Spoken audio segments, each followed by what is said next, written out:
Hi hello నమస్తే, మీరు చూస్తున్నది ఆర్సీజీ న్యూస్ ఏపీ. నేను మీ వైఎస్.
నగర్లో ఎవరి స్థలాల్లో వాళ్ళు ఇల్లు కట్టుకునే దానికి ఈ కూటమి గవర్నమెంట్ వచ్చిన తర్వాత అప్లై చేసుకున్న వాళ్ళు దాదాపుగా 29 మంది ఉన్నారు.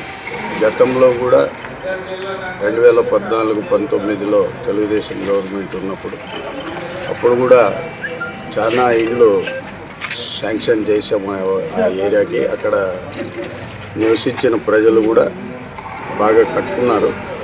ఈసారి 29 అప్లికేషన్లు వాళ్ళు రిజిస్టర్ చేసుకోవడం జరిగింది. 29 మందికి శాంక్షన్ అయింది. ఇప్పుడు డబ్బులు కూడా పడినాయి. అలాగే ఇంకా ఎవరన్నా చేసుకునే వాళ్ళు ఎవరన్నా ఉంటే ఆన్లైన్లోన మీరు అప్లై చేసుకోండి. ఈ కూటమి ప్రభుత్వము దాదాపుగా ప్రతి ఇంటికి 2.5 లక్షల రూపాయలు ఇస్తుంది. ఎస్సీలకు ఎస్టీలకు అదనంగా 50,000 ఎక్స్ట్రా ఇస్తారు. కాబట్టి ఈ యొక్క స్కీమ్ని ప్రజలందరూ ఉపయోగించుకోవాలని, ఇంకా మిగతా వాళ్ళలో కూడా ఎవరన్నా వాళ్ళ స్థలాల్లో ఇల్లు కట్టుకునే వాళ్ళు ఎవరన్నా ఉండి మీరు ఆన్లైన్లో అప్లై చేసుకోండి. కూటమి గవర్నమెంట్ మన గౌరవనీయులు చంద్రబాబు నాయుడు గారు, ముఖ్యమంత్రి చంద్రబాబు నాయుడు గారు ఎన్ని ఇండ్లైనా ఇచ్చేదానికి సిద్ధంగా ఉన్నారు. కాబట్టి ముఖ్యంగా అందరూ కూడా దీన్ని ఉపయోగించుకోవాలని నేను ప్రజల్ని విజ్ఞప్తి చేస్తాను.